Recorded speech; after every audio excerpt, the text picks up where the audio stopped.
Dave from Nerdarchy, for nerds by nerds, and today I got Z with me in the house. You may know him from Animated Spellbook his C Team's animated shorts. You've got a lot of cool stuff over there, and the great thing about your videos are they're like 1 to 2 minutes. So you could, if you're not aware of Z, you can run over to his channel and be caught up in like a day. Yeah, you could catch up pretty fast. Hey, everybody, how's it going? So I'm doing great here in New Jersey, and you're actually coming to us from South Africa. So you like to kind of move around a little bit. Yeah, that's true. So, my wife and we used to live in LA, where I worked as kind of a freelance animator, and then we moved sort of briefly around the country. Went to Vietnam for a while, where weirdly that was when I started doing internet stuff again. And then we moved to South Africa. We live in a small city called Bloemfontein. It's about the size of Pittsburgh. Um, so yeah, in South African Pittsburgh. But weirdly, it's got a huge D&D scene, which we were talking about the other day when we did our test call. When you were in Vietnam, were you able to get gaming in over there? I was, but only over Roll20. Yeah. So, and it was funny. I had a weekly group, and basically we would, I would get up at like 4 in the morning, right? So that I could like walk into their game time. So I always had like a very different energy level than the rest of the group, right? I had like early morning energy, and they were like end of weekend energy. Yeah. I could see how that would happen. I think we had one guest on, and I think he was a teacher in Vietnam, and so he ended up starting an actual gaming group there, with other teachers that were there to teach English. Yeah, that's a funny thing. Actually, I think that there's some kind of tabletop community in Hanoi where I was living, but I just couldn't tap into it. But then when I moved out of Vietnam, when we came to South Africa, the guy who was going to move into our apartment, he looked at our apartment when we weren't there, and I ran into him, and he was like, "Hey man, I see you've got some 5e books. I'll buy those off you at cost." I was like, "What? I've been looking for D&D players the entire time I'm here." We were there for like a year, Yeah. and he was trying to get them off of me because D&D is very expensive overseas just because it's a book, right? So they've got to Shipping, import. yeah, shipping. Like Mhm. someone was telling me it's like $90 to ship, two of the books to Yeah, Australia. So yeah, it's brutal. And we do yeah, monthly giveaways and contests, and we ship yeah, all over the world. And every time like we roll the dice, we're like, all right, not UK, not UK, not Australia, not Australia. Bam. yeah. I'm told Yeah, Japan is actually the worst, but we haven't sent anything over there yet. yeah, absolutely. Yeah, you roll a dice in the red. Like, Yeah. yeah. But it's all right. I mean, the thing we do is international, and we love the fans all over the place. So what are you gonna do? Um, Yeah. Fortunately, a lot of the giveaways are donated, so so we just Oh, have to okay. pick up the shipping, so it's not so bad. So how did you get started with animating D&D stuff? You're already an animator, so you already had a foot in the door. Yeah. Well, I mean, I think it's been a joke. And I think any animator out there knows that since we've been playing as teenagers, as soon as you start animating, that's something that comes up, right? People go like, you should animate this. Like this was such a good, and people start imagining their exploits being animated. Um, and I did a few short things when I was a teenager, but I don't know. I mean, I really started doing it recently because I don't. I mean, I had some YouTube experience because I used to work at Machinima doing League of Legends shorts. You said you used to play that, so I did like a series called League of Legend Apocalypse that did pretty well. And then, so it was always in the back of my head, like I'd really like to do some kind of D&D wizard fantasy show initially, and then my favorite, if I'm a nerd about anything, it is about Penny Arcade. Okay. And Acquisitions Incorporated, like they were so ahead of everybody else on this thing of like doing D&D as performance. So then when I saw that they were doing the C team stuff, I did just like a fan short on Twitter, and they got excited about it. So I did another one, and then they got excited about it. So I did another one. And then I was just doing them every week. They being C team or they being Twitter? They being C team, like the people at the Penny Arcade office, like they emailed me a few times and they were like, we're waiting for the new one every week. And I was like, what? I mean, you probably felt this a bit too, because you've done these interviews with like a bunch of D&D stars and stuff, but it's a really, really strange feeling of like reaching into the screen and making contact with somebody who you think of as kind of like a austere figure, you know? Yeah, you know, there's a couple people that like when I get them on, I still get like butterflies, like, you know, starting to, you know, yeah. Mike Merles and Satine and Skip Williams. I was really excited to have him on. I mean, he was the friggin' original Sage. Like, you know, so, you know, some of these people that I kind of like, Monty Cook, Keith Baker, I like grew up playing this stuff that they made. So like for me, it was like really exciting. Yeah, for sure. Folks, if you have questions, feel free to put them in the chat. Just put a question in front of them so we can pick them out a lot easier. Jay Hansen wants to know, will you be doing videos on Animated Spellbook for third-party spells like Kobold Press's Deep Magic? Oh, not soon, probably. I mean, it's a cool idea, but there's so much stuff in the base PHB that I could probably spend the next 2 years, like I could spend until the next edition doing base PHB stuff. But maybe, I don't know, if something takes my fancy. I don't really read a lot of the third party stuff. Yeah, you know, oddly, like we do read a good bit of it just because of the nature of what we do. Yeah. But a lot of times me personally will end up just using things I make up or things that are in the core books. Like I just feel like there's so much there. I never really have to go far. And like you just do little tweaks while you're in the middle of your game. And all of a sudden that thing that everybody knows what it is and knows about it, they don't know what it is anymore. And it becomes like brand new. So I tend to be really minimalistic when it comes to that stuff, which is terrible because now we're starting to like create our own content and write stuff. Yeah. And I'm like, it's not great to be the guy that's like, I don't really change a whole lot, when now it's my job to kind of like come up with new stuff. And I know that's true. And I know people want it. It's just but that is fun. Where Ted, like, he incorporates a lot more of the deep magic stuff in his games and the newer stuff. So that's interesting. Yeah, so it makes a good counterpoint to me anyway. So the Mighty Hobbs wants to know, what animation software do you use? I use Adobe Animate, which is it's basically Flash's. It's Flash. It just is Flash rebranded under a new name.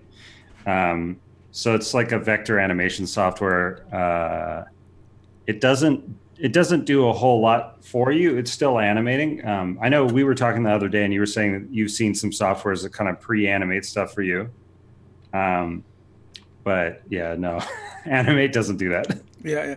Well, you're an actual animator. Like, that's what you do for a profession, and probably there is a couple other channels that do it, but most of them I think are amateurs. So they're not going to do you're hand drawing everything, right?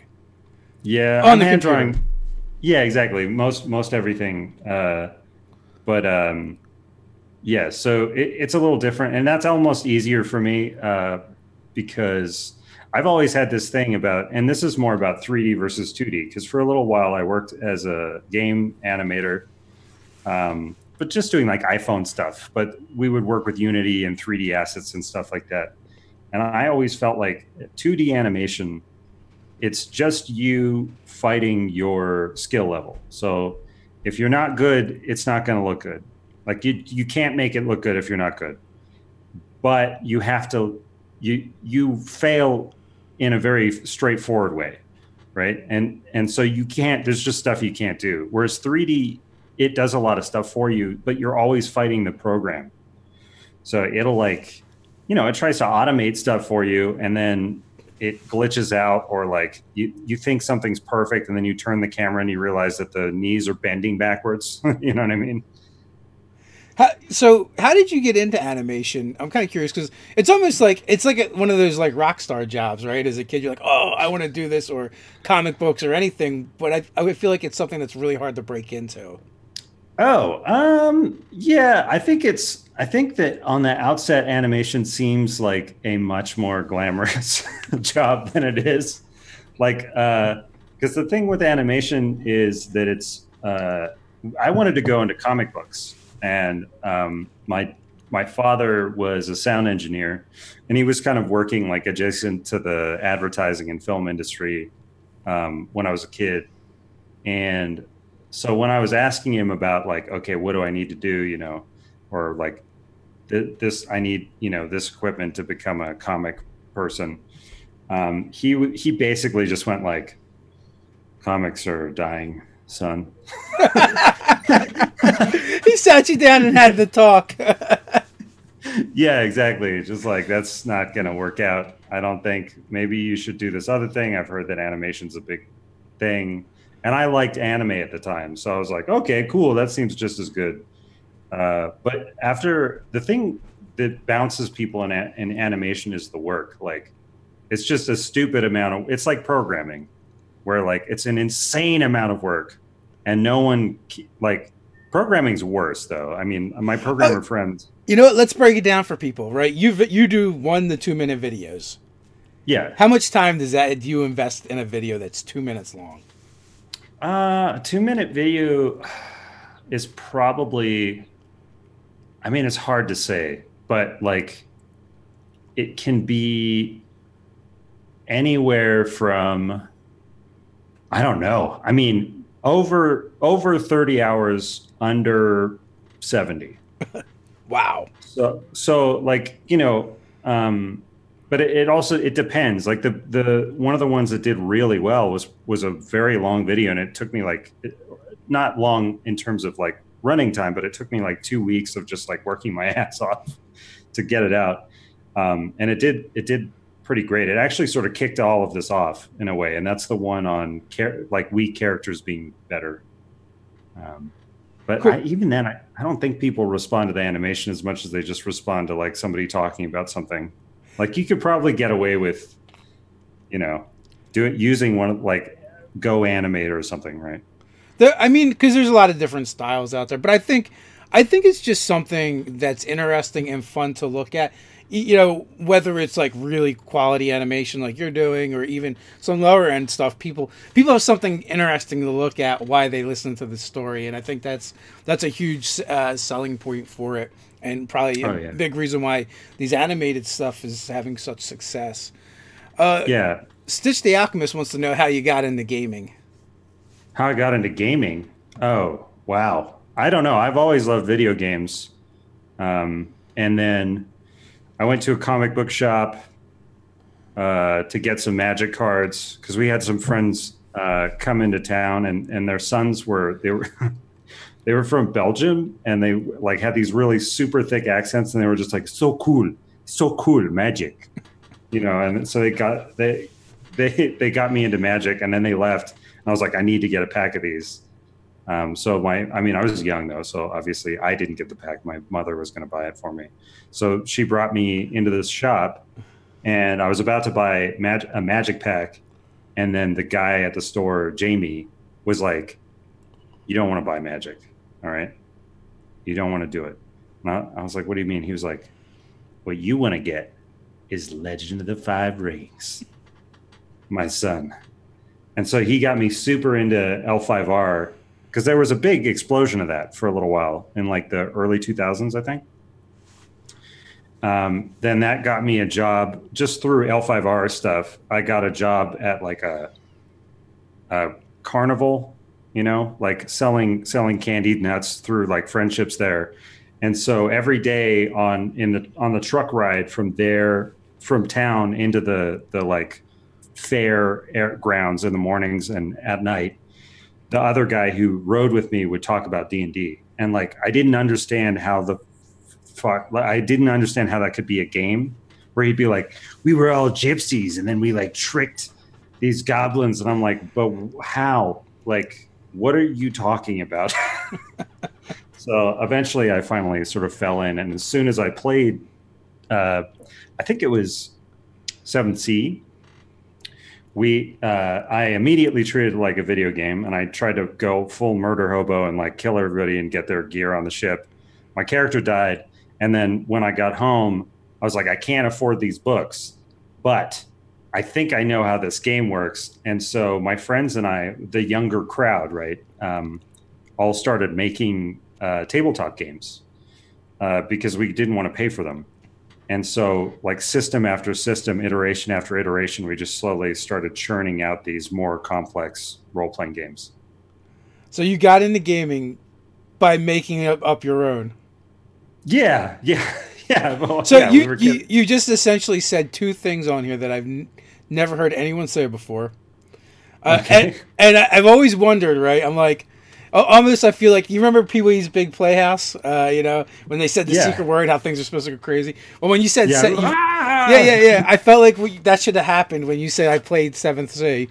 Oh yeah, because when John Wick, relaunched that game, the next edition of it, and he set the record for RPGs for Kickstarters, I'm like, who the hell's playing this game? I've never even heard of this game. I don't know anyone that plays it. How did he break a record? And then, so you're actually the first one I heard. So like, oh yeah, that was the first one we made. And then you're like, yeah, we couldn't afford the books, so we didn't want to pay for them. So we just made up our own RPG. Which, actually, like, I don't know how old you are, but like when I first started playing, we had the books, and we might as well probably been making up our own game anyway, because no one knew how it worked. Oh yeah, totally. I mean, if I talk to people who played like Chainmail and the older editions, I definitely feel like I have something in common with them, because it seems like those were almost incomplete games on paper, right? Like there was a lot that you had to kind of just figure out at the table, or was like nestled deep in some article in some obscure magazine. Yeah, well, there wasn't a community like there is now where you can just go to your phone or your computer and go, I don't understand this thing. Let me see how this works. Like, no, there wasn't that. You or one of your 4 friends that were playing the game had to figure it out and come up with it. I mean, and there's a certain amount of charm to that as well. Oh, yeah, definitely. I mean, our systems that we made ourselves were a mess. They were a mess. They were so bad. But we eventually did finally come to this kind of interesting system which could hold water. And we ended up using it through college. And I introduced it to a few groups in college. And then I would come back years later, and they had kind of stopped playing D&D. They were playing a variant of the system that we gave them. But then when 5th edition D&D streams started coming up, I kind of was like, you know what? This actually sounds loose enough that it can handle our group, like retooling it constantly. And it sounded fun. It sounded like a goofy edition of D&D, And also I wanted to start doing stuff like this. Like I heard about the DM's Guild. That was what actually got me to pick up 5e. So I was like, oh, I'm gonna get the books, and then I'm gonna make an adventure. And then I got the books. I never made the adventure. So it's all right, but we're getting cool videos, so I'm digging that. Yeah. Elfbait wants to know, how do you pick which spells to cover? They're just spells that I think are the primary thing. The primary reason I cover a spell is because I think it's a spell that if you're just coming to D&D, you're not going to know about it, right? Like, and you're going to see it in the description or whatever. Like you'll see it in the spell section of the book, and you'll be like, I don't know what that is. Like, for instance, Fireball, I don't know if I'll cover it. It's a famous D&D spell, but like everybody kind of knows what Fireball does. Like a lot of people think it's a Street Fighter Fireball, and that's wrong. but that doesn't matter. I mean, they're close enough. You know, it's like a thing that does damage. Whereas like prestidigitation, no one just coming to the game has any idea what that is. And I think most of the time when you're building your first caster, you won't pick spells like that, and you won't have a good time, because those are the things that make wizards and casters really fun. It's those like weird utility spells. So I was kind of like thinking about like if you did the fireball spell, and I'm picturing you like animating like Ken or Ryu, and like, and you're like, no, not like that. Yeah. Now I'm gonna have now I have to do that. Yeah. But you know, even when you're telling the story about, you know, how you got into Legend of the Five Rings, and someone had made the reference in the chat about. Actually, James had made the reference in the chat about how every comic book store has that one guy that just sounds like a coke dealer, trying to sell you the next thing. Yeah. No, that was Jamie, man. He was amazing. And I actually just recently got his contact info again. And I want to reach out to him because that guy just like knew how to sell a game. I mean, it's because he was really into him. You know what I mean? So like we would be playing and he would be explaining the mechanics of like dueling in L5R. And he's like, it's two samurai and they're, eye to eye looking at each other and waiting to see a moment of weakness. And when we reveal our cards, that's the moment of the slash. The first one, you know what I mean? And like would just bring us into this scene. And if you're 13, I mean. Yeah, like he sold the sizzle. Exactly. Yeah, see, for me, it was Scott, like was the guy that just worked there, and he was like this hippie dude, and he was just like real friendly and helpful and cool. And then like, and then there was like the owner that, we made all kinds of derogatory comments because he was just grumpy and he hated kids. And yeah, he had a collectibles and comic book store, right? Half of his store was like collectible stuff and the other half was all comics. Yeah, he seemed to hate kids. But so, I remember going in there, and I actually got into... So you got into gaming by comics. I got into comics by gaming. Oh, okay. So we were playing Marvel Phase Rip, and we were using pre-generated characters, and like Thor was in the Hulk and Silver Surfer. They were all taken. So I'm just flipping through. I'm like, oh, this box guy seems pretty strong. I want to be him. And then I wanted to find out about the characters. So I started reading comic books by reading Alpha Flight. And then when I went and I talked to the guy behind the counter, Scott, and he was just like totally selling me on this comic book that pretty much nobody read. Me and like some Canadians read it, I think. But I was going to say I've never heard of that. It was a Canadian superhero team, but it was the first comic book death in the comics that like stuck. Like the main character stayed dead for a long time. They eventually brought him back anyway, but he stayed dead for a really long time. And then they brought him back, and it was a fake him. It wasn't him anyway, so he was still dead. But and I don't know, because it was my gateway into comics. That's the one I read up until I was done reading comics. Oh yeah, it was a great comic book because they brought in all the best writers and artists. And then they would prove them on there, and then send them to the X-Men. It broke my heart every time. So. Oh yeah, no, I mean that makes sense. Yeah, like it's sort of a safe book for people to cut their teeth. So probably they were taking like more risks and stuff on that comic than they would, anyways. Because then once you're on X-Men, you're like, They did a story. They're one of the first gay superheroes was in that book, North Star, and they also gave him AIDS. So they definitely did some stuff in there for sure. Yeah. But that was my intro into comics, and then like in my early 20s I gave it up. I'm like, it'd probably be just cheaper for me to move to a drug habit or something. Oh yeah, definitely. I think my sort of my intro to comics honestly was so standard. It was Spider-Man, but at some point my uncle worked with somebody who used to work over at Top Cow. So I ended up being, I think, one of the only Top Cow fans ever, because he managed to secure me this stack of like Witchblades and Dark Sides, like the trades, those big ones. Mm-hmm. Those aren't the trades. What are they called? Just those big volumes. I don't know. They're not Anyway, trade well, paperbacks. they were just like, yeah, they were glossy books, graphic novels. Yeah, yeah. Yeah, so I got mad into that. So, but I know what it's like to love somewhat obscure comic book characters. I don't think, I mean, Witchblade's not that obscure, but Darkseid I think was, or not Darkseid, Darkness. Yeah, yeah. I read them. They're the Image comics. Yeah. Yeah, Well, I got into all the Image. DC did a relaunch of like an alternate line. I forget the name of it. Like I would pick those up.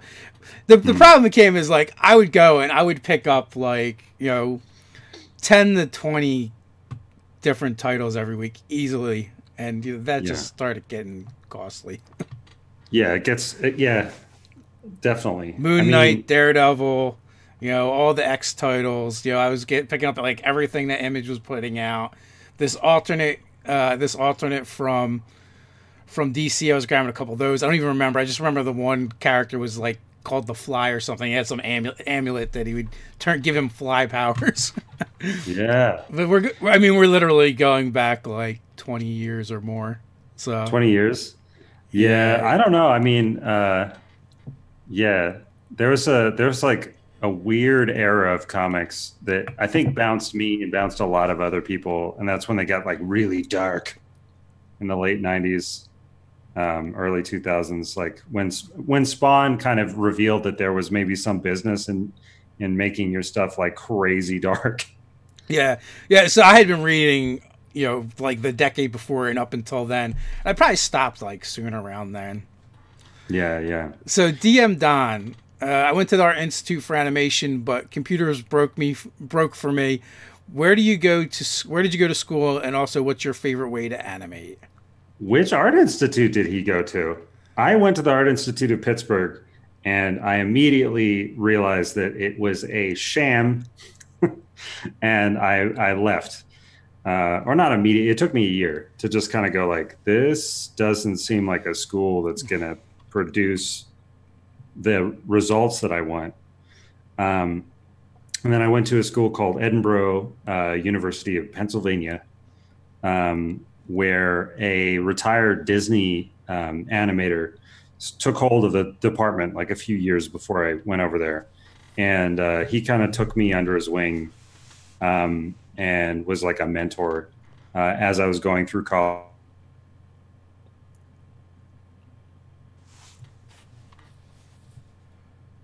And we may have a freeze, folks. Or maybe it's on my end. Yeah, it might be my end. Yeah, it's back now. Okay, yeah. Sorry about that. No worries. It happens. I don't know where did I cut? Animator took you under his wing when you were in college. He said he went to Philly. Yeah. Oh, he went to Philly. Oh, I didn't. Okay. So another Pennsylvanian. Nice. Is that where you're originally from, Pennsylvania?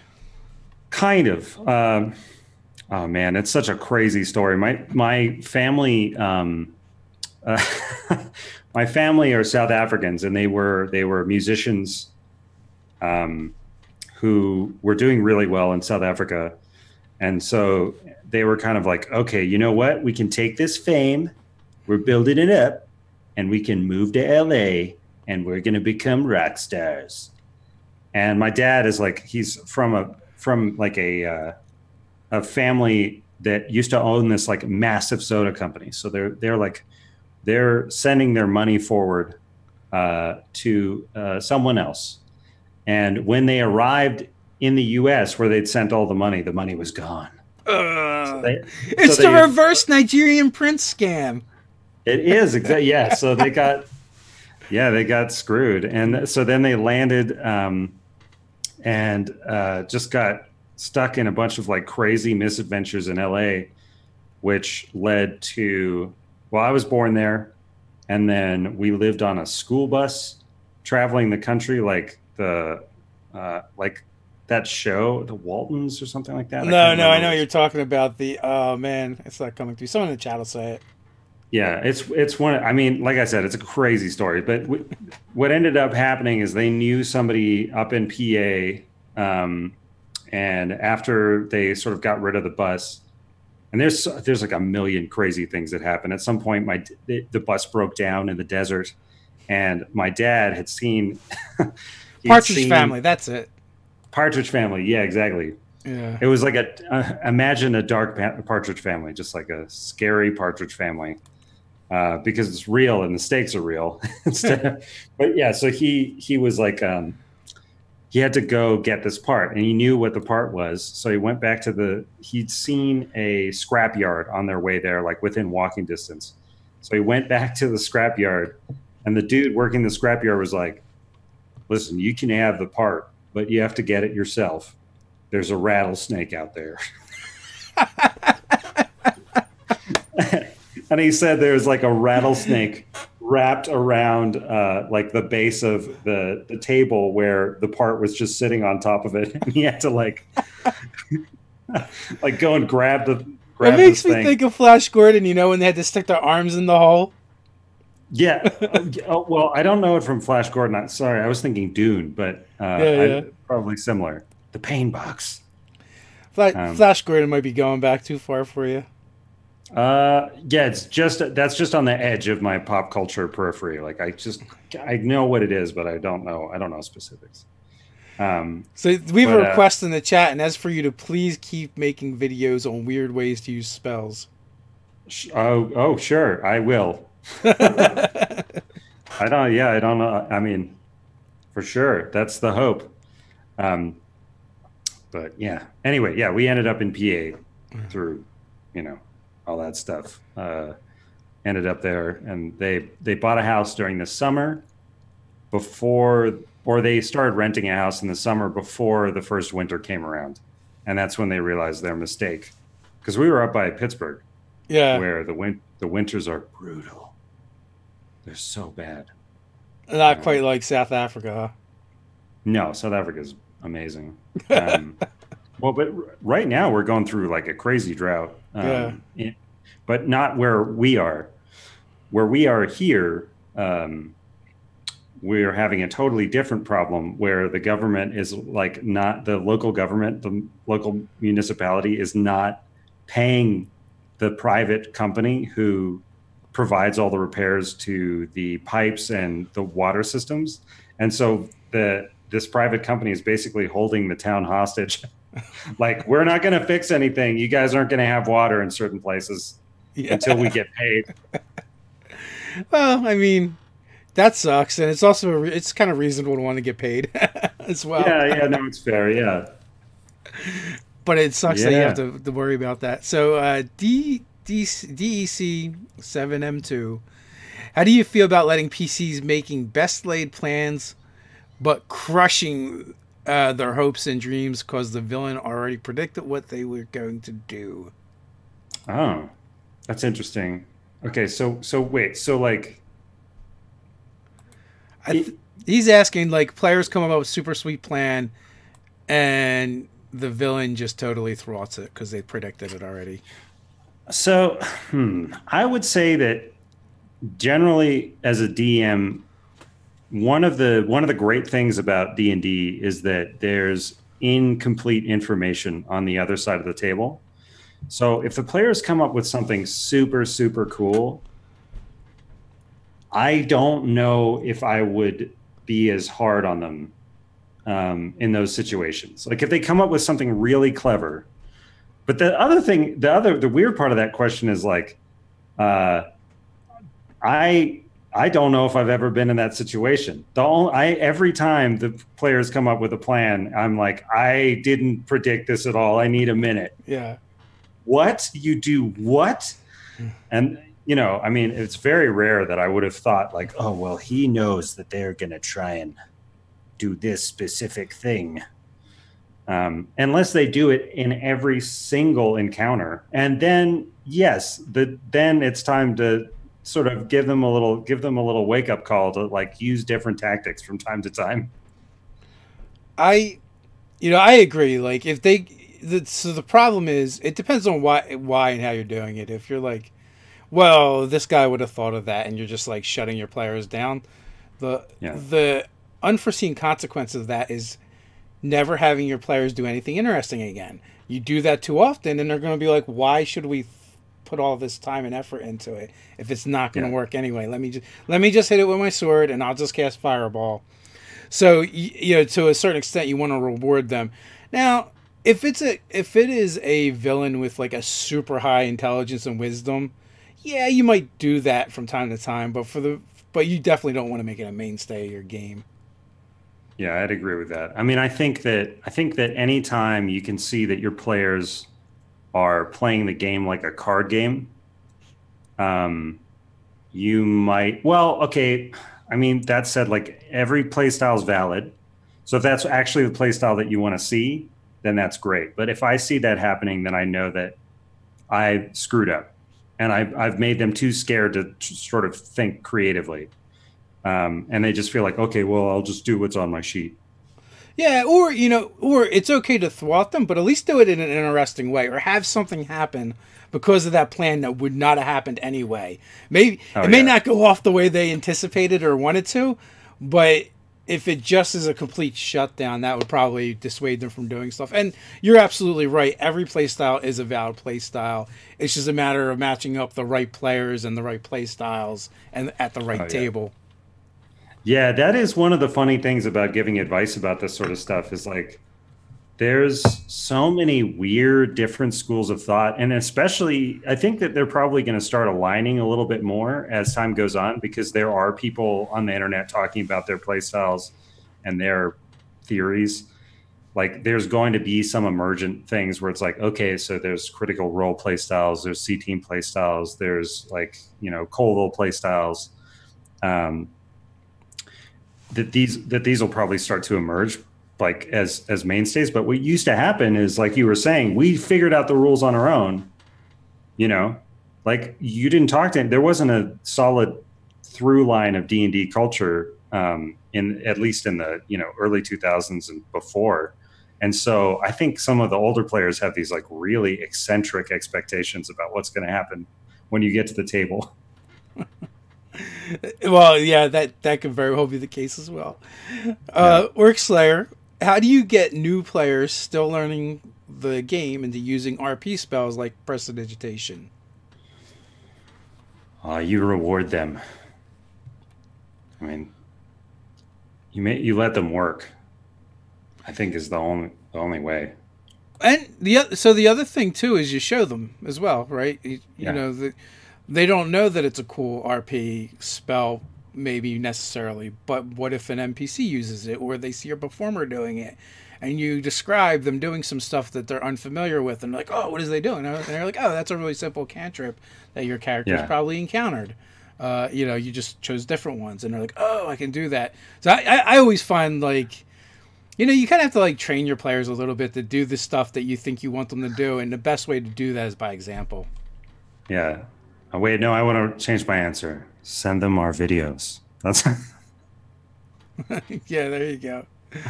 Fantasy Ground College has a question. In your experience, what types of unique artistic tricks or methods have you employed to get your work to stand apart from others?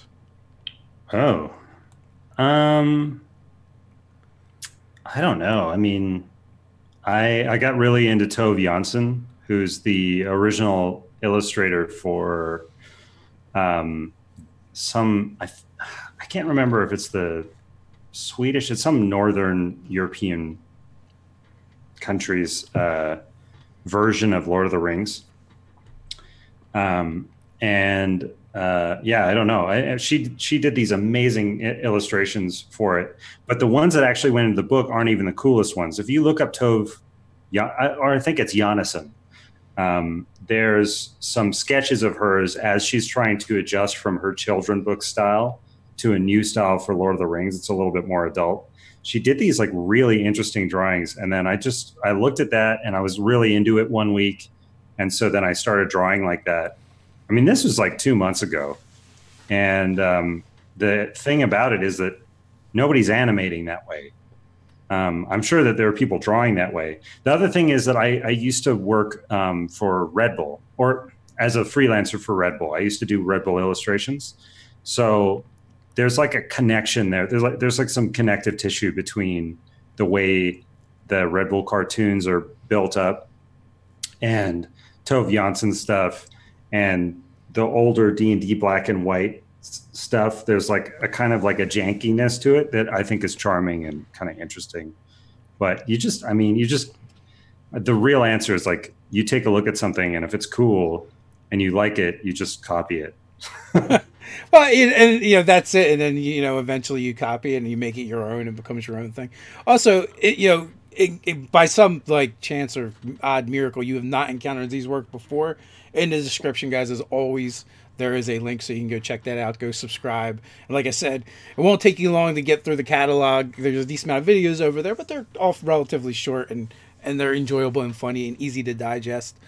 DM Don wants to know, what other stuff have you animated? You just mentioned Red Bull. Yeah, so I've animated for Red Bull. I don't know. I mean, mostly commercials, right? So it's stuff that like that Purina ad where a kid draws these crazy looking cartoon people in crayon and then they come to life and play soccer. You know what I mean? Like most of the references are going to be insane. I'm trying to think like make a living stuff, not like this is my dream job stuff. Yeah, very, very few this is my dream job stuff. Like, except for I worked at Machinima for a while. I did some shorts for Realm, and then I got brought in. Machinima only ever brought in, I think, 2 in-house character animators. It was me and oh my God, am I blank? James Bowman. Oh my God. He's a friend of mine, for real. Like, I think I'm just on the spot. A really good friend. What's his face? No, he is a great friend of mine. I mean, we would work across from each other from like, 9 in the morning till like, 1 in the morning. Yeah. So I've seen your face so much, I'm just banishing your name from my mind. Yeah, but we worked at a channel called Happy Hour making incredibly offensive video game shorts, which were done in this weird style, which I like now, and I guess I liked then, but it was started by 2 guys, Micah Brooke and Lon Strickland. And those are the same 2 guys who do a festival in LA called the Shitty Movie Festival. And basically what it is like you just make the worst movie ever. Everybody gets the theme like a month before, and then they bring in these insane movies. So they had a bad movie aesthetic that they like to sort of push into the animation. And so we made these really weird, crazy animations. It was a fun time. I don't know. I mean, other than that, I worked on the Uncharted mobile game that didn't do very well, but I don't know. Basically, where can we find your reels at? Do you have one of those as an animator? I do. I've got a reel, but it's on my Dropbox. I just send people a direct link, and the reel is from like 2014, which is a good sign. It means it could be a terrible sign or a good sign. For me, it's a good sign. It means that I keep clients. Yeah, you're working. Yeah, exactly. So I haven't had to update it in a while, but yeah. I don't know if your YouTube channel keeps growing the way it is. You might not have time for those clients. Yep, that would be interesting. So do you have a list of what you're doing next? Or do you kind of like pick spur of the moment? You mean like spells and subjects and stuff? Yeah. I don't really think too far ahead. Like I don't know what's going to be released this Friday. Oh. Do you work on multiple things at once? Yes, I do. Well, because my Patreon, which I don't want to pump too much, but it has separate like videos and stuff that I work on for that. And then I also freelance. Like I'm freelancing right now. Like I'm taking a break from work. We're talking, and then I'm going to go back to work. but yeah, so I work on a few things at once. Also, there's I'm working on a like a weird low. It's like a weird magic different setting for 5e that has mechs in it. But that's not really, I mean, that's not helpful to the YouTube audience. It's all right as long as you're enjoying doing it. Not true. Yeah. I would So like to point out that this is healthy carrot juice. This isn't like a child's juice box. that's what I was thinking. He just stole I'm his drinking kids. like a juicy juice. He stole his kid's juice box. Yeah, yeah. Yeah. So you said you've got and I don't know if you maybe don't talk about it much on the channel, but you said you've got a family. So I mean, Oh yeah, yeah, yeah. We talk. This stuff comes up from time to time. I've got yeah. two kids, 17 and a 13-year-old. One of them Oh, games, cool. or one of them was gaming for a couple years, but now he's 17, so he's gaming less. Oh, interesting. Yeah, he wants to play video games with his friends. He's in track and field and he's a thrower, and Yeah. he's just he's discovered girls like thing. All that stuff is kind of like compiling up. So gaming in D&D is getting pushed down lower and lower. Yeah, yeah. He's starting. Yeah, his schedule's filling up with other stuff. That makes sense. Yeah. And so how like how do you balance family and YouTube stuff? Because I'm sure that and work. I'm sure you must be working on this channel constantly. Yeah, so I mean, it's a little bit easier now. Like before, when my wife used to have a long commute to work, and so did I for my day job when I did heavy construction, and I worked nights, she worked days. So like there was times when we would either pass, coming or going, or not see each other until the weekends. So in some ways, that actually made it a lot easier to work on this stuff because, like, my family was at work and school or whatever, and I didn't see them anyway. Yeah. I just basically celebrated a year full time doing this, so it does make it easier. And I do try and like, okay, these are my working hours, but it doesn't really work that way anyway. You know how it is, like working for yourself is the same as freelancing. So you're just like, you got to work all the time. Yeah. I'm sure. And the idea is you put in the time now, and hopefully in the future it pays off enough so that you can scale back a little bit. And we've done a little bit of that. Like we were doing 2 videos a day for probably a couple of years, and we finally like, what, maybe we can just do 1 a day, and the live chats is good for now, and focus on better content, and and Wow. pouring more into the pieces we do. You guys were doing 2 videos a day? Oh yeah, for a while we had like 3 videos coming out a day, including the live chat. Yeah, so we're prolific. That's crazy. That's so many videos. I know. Well, we figure if we can't do, if we couldn't make content as good as other people, we would just make more. Yeah, yeah. That's the pulp approach. Yeah. We just went with a shotgun blast, and now now we're just kind of like scaling back a little bit. We met a guy named Brian Stillman when we did this Comic-Con cruise. And he's done a couple documentaries, and he's working on his second one now, the art of D&D, Eye of the Beholder. And a while back we had him shoot a batch of videos for us, so we're really excited when we release them.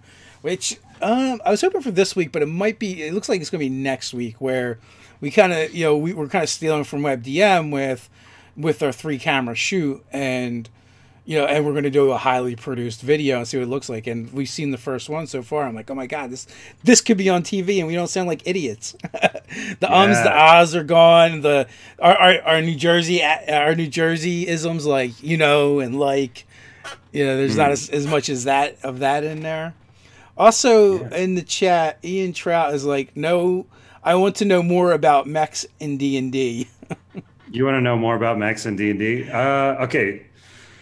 Mechs in D&D, basically, oh man, I mean, there's a lot to it, but the basic thrust of it, if you wanted to do it in your own game without looking at any of the like rules or stuff that I'm putting together, is take a monster, which is the CR of the group, and base your mech statistics sort of lightly on that. and then the mech can do one of a few actions, and you kind of choose those actions every turn. And each player has to work together to give the mech a full turn, basically. So the mech can either shoot, turn, or move, is like a good example of like a basic one, right? So then you could have one player turn it in the right direction, then two players shoot.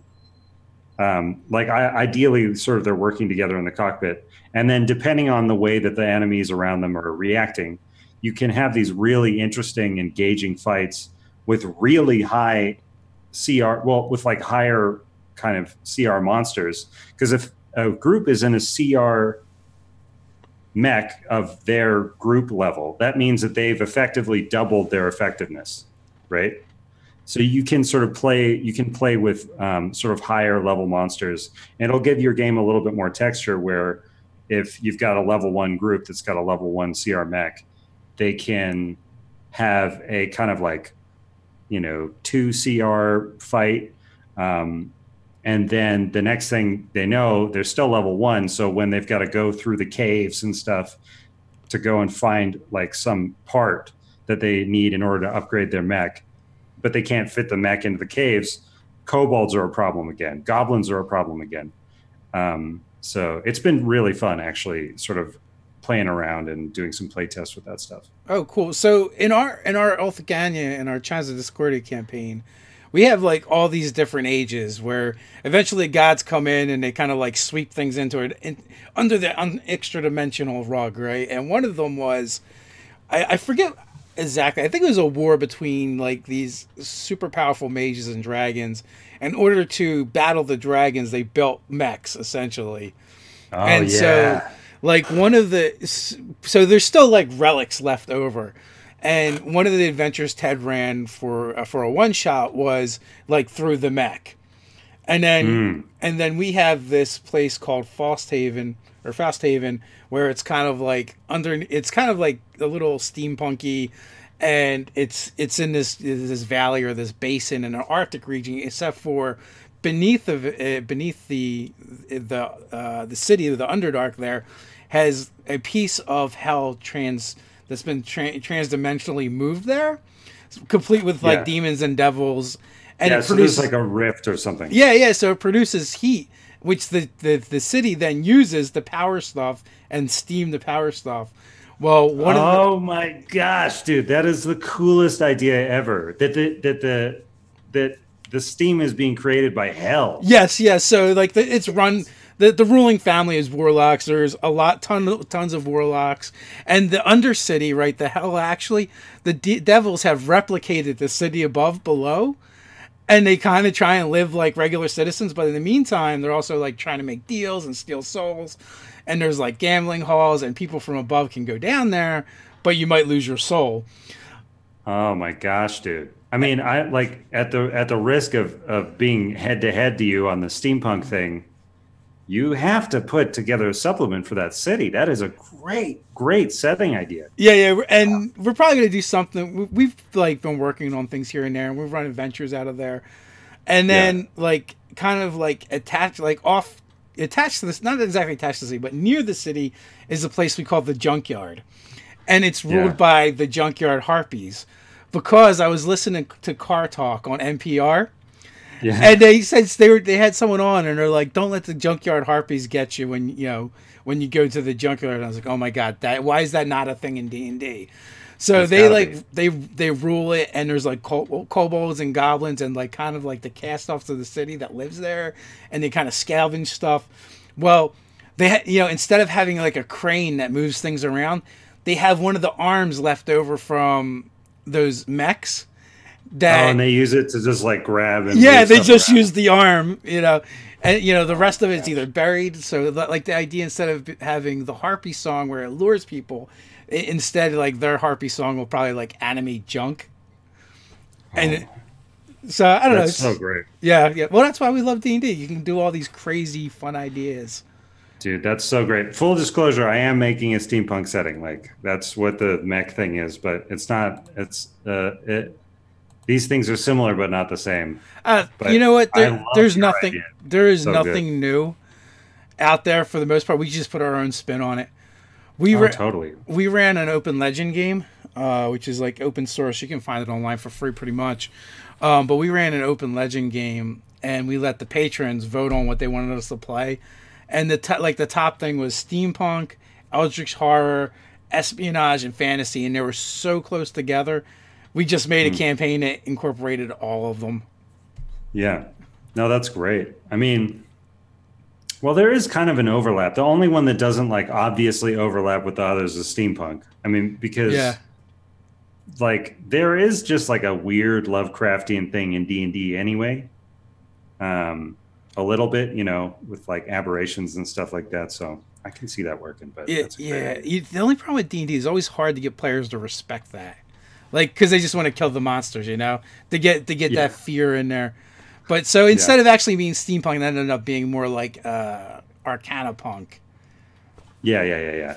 So yeah, there's like a word for it. Yeah, it's like Arcane-punk or not Arcane-punk. What's it called? I don't know. We just used the word Arcana-punk, and it's funny because like in our session zeros, one of the things I wanted to do, I was like, well, I want there to be some activities that would happen in a city or in the world that we usually don't talk about. So I was like, let's create a sport. Let's create a game, a sport, and then like they latched on to that. I almost thought we were going to be playing with them as Etherball athletes instead of like a regular campaign. It was close. That's great. The idea, doing a sport in game.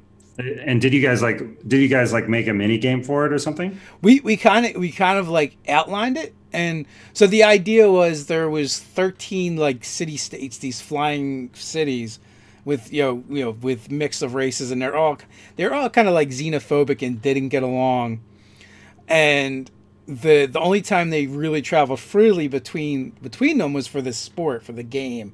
So it also became a place where deals and politics would happen as well as the game itself. So we kind of would like run the game, but in the background the sport would be happening, and the players would want to know about their favorite teams and things like that. So had we did like a 13 episode series with it. So had we gone further, I'm sure at some point that stuff would have came up. Oh yeah, for sure. I mean, yeah, that's cool. You were talking about it being hard to run horror games also. In D&D. Yeah, I don't know. There's certain game types which I think I can't really do very well. Like I can't do court intrigue that well. I think too much like an animator. So anytime I get it, like in terms of like when I'm describing stuff happening, it's too goofy. You know what I mean?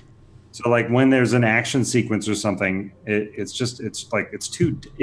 takes people out of that moment. Are there any like specific styles that you have a hard time running? I think horror and mystery are the toughest to set the mood for. And if you do them like often, like your players get desensitized, or I just want to say D&D players in general are trained to play in a way that is kind of reverse to a horror game. Like you're the guy that goes and kills the monsters. So how do you scare your players with monsters? Yeah, I don't know. So recently I've been running, like I said, tests, and I made a monster called the Grove Watcher, which like basically possesses trees and will use the tree as kind of an area. Like it can hit anything within 30 feet of a tree, and then it can teleport from tree to tree. Essentially, like it turns itself into the trees. But for some reason, players are terrified of this thing. Like I haven't seen people run away from monsters like at this quickly get the message like, Yeah, it comes down to it's the thing with running horror games, it's not really about you, the GM, as much, I feel, as it is the players buying into it and wanting to be scared. Like that you really need that. Like James Leslie in the chat just said, horror games I find depend on the players. One group it's the Mouth of Madness, the other group it's Dracula dead and loving it. So Yes, exactly. Yes. This is my exact problem with running intrigue games, is like it definitely goes down this like weird lampoon thing. It's better to just mean, sometimes you just have to embrace like the kind of group that you have, and also the kind of DM you are. Let's see. Lewis says, "Love the videos, liked and subbed. When is the next one?" To the next one for you guys or for me? For you. You're the guest. Oh, I'm the guest. Okay, of course. So I don't know. I release them pretty much weekly, and I aim for sort of Thursday, Friday, Saturday. So, I mean, it's somewhere in there. And I don't mean there's 3 releases. I mean, there's like a 3-day window. And then as soon as it's done, I just put it online. I think as soon as I'm freelancing a little bit less and doing this a little bit more full time, I'll probably buckle down and give you guys a real day of the week. But until then, it's what kind of stuff are you doing over on your Patreon? We don't usually get in that too much, but because I think what you're doing is really cool, and I respect the amount of time and effort that goes into creating a small piece of content. You know, like I know that like that's going to be so much more important to what you're doing. So, well, thank you. What are you doing over on the Patreon? You had mentioned that. Yeah, so the Patreon has like a bunch of different stretch goals, and they are, the first one is the animated keg, which is once a month I'm going to release a video that instead of going over like a PHP thing, it'll go over one of my house rules. So it's homebrew stuff, right? And they're a little shorter than the normal like weekly videos, because you know, like 100 people see them. They're a very important 100 people, but it's sort of like, it's still animated, and I think that they're going to be pretty cool. The one that I'm working on right now is going to be my wilderness survival rules. And I also, anybody from the $8 and above bracket gets access to the playtest materials for the steampunky setting that I'm working on with the mechs and stuff. And that's just like, that's really just, I don't know if I could even call it a supplement. It just is like, here are some of the monsters that I'm building. Here are some of the backgrounds I'm building. Here are the different cultures that are going to be there. And like, you know, occasionally I'm also doing animations of that. So, and my wife does the VO on it, and she's an amazing actress. So she does these, and she's got South African accent. So she's got like a very regal, you know, announcing voice, and it sounds so legit. They're so good. But yeah, so that's my Patreon stuff. Oh, and I run a couple Roll20 games a month where patrons above a certain level get first dibs to sort of jump in. They're not streamed or anything. They're just like fun community games. Cool. So you guys, if you want to support Zee, you can, go over to his channel, subscribe, and you can check out his Patreon from there. Like I said, yeah, I know how much goes into that, and people always want more content from us, and especially when you're doing like one video a week. I'm sure, like, they're always asking. But, you know, like you said, it would take so much time just to produce one. Yeah, it takes a while. Yeah. But I mean, it's still amazing anyways. Like, I think, like, I can't believe how quickly this has been doing so well. And it's just been awesome to be part of. I mean, in general, even before the video started doing well, I'm so thrilled that the D&D community is like back. Do you look at the D&D community is awesome, you know, and the RPG community in general. Do you look at what any of the other animators are doing? Because I know I always look at what everyone else is doing. Not much. I mean, I've taken a look at Puff and Forrest's stuff a little bit, and there's another guy who does like class videos, but he's more of a motion graphics guy. Mm-hmm. And then there's a whole group of us who do videos of like in-game clips from either Critical Role or whatever. And there's like a lot of those videos are really good. But I mean, I don't pay a ton of attention to it because I like when I look at it, I'm like, there's no metric for me to like sort of gauge it on except for like, well, that looks good, Yeah, or yeah. I don't know. Yeah. I don't know if there's like because you're a professional animator, if there's a certain level of like you can't look at things without critiquing it.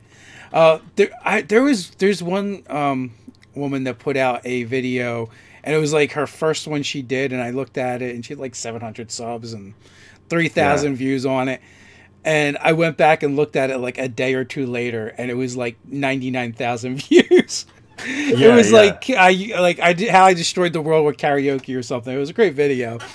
Oh, you know what? I saw that pop. They've been trying to get me to watch it, but I haven't watched it yet. Yeah, and Um, that's the other thing about the community. They're always going to pulling out fun things. oh, definitely, for sure. I mean, I think I'm not too critical of animation. Like it takes so long, and everybody's at a different skill level, and like the really big thing is that the thing that I find is the mistake that most animators make is the opposite, is that they're too precious. You know what I mean? Like, and they want to release their 1 minute of animation after 3 months of working on it and making sure every raindrop scatters perfectly. And it's like, dude, no one cares. I mean, I wish people cared, right? But no one cares. And there's no way to make people care about the craftsmanship on that level. I think people just want a story. And if the story is there, then they're into it. I mean, look at South Park. Look at You Family Guy. you beat me too because that's where I was going to go. South Park. I mean, it's like paper cutouts. It's Mm. geometric shapes. That's Yeah. it with some color. Yeah, I mean to be fair though, the South Park animators work fucking hard. I'm sorry if you're a PG channel, but they That's work right. really really hard. I've got a couple of buddies that work on South Park, and it's brutal. They make that in like a week Well, because the writer put it off until the last week, and then oh they're yeah, just gonna.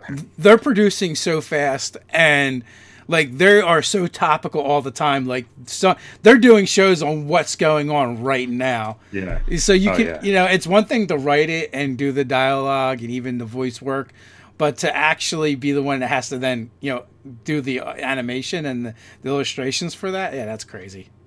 No, it's insane. I mean, and but they're a weird crew too because they use Maya to animate their 2D show. And if you know anything about animation, like Maya is a crazy piece of software to animate the show that they're animating. Like they could be using Flash. It's like using a shotgun to open a door. You know what I mean? Like it Yeah, just, that's great. I know nothing about Maya, but I love that analogy. yeah, it's crazy. Like it's just this high power piece of software. But yeah. Anyway, man, this was awesome. I think I've got an out pretty soon, but Yeah, yeah, we're actually just past the hour mark anyway, so I was going to actually say wrap it up, and if you want to drop some parting words, and we'll head on out. I appreciate you coming on. well, I mean, my only real parting words at this point are just thanks for having me on, man. This was awesome. And I don't know. Hopefully, we'll stay in touch. No, And hello, Nerdarchists. yeah, it works. No, absolutely, we'll stay in touch, and it was great having you on. I enjoyed the conversation. An hour is just never long enough when a couple of nerds get together and start geeking out. It's true. Yeah. Once you get that momentum going. Yeah, so thanks for coming on. Thanks for everyone watching. Until next time, stay nerdy. Yeah. Cool.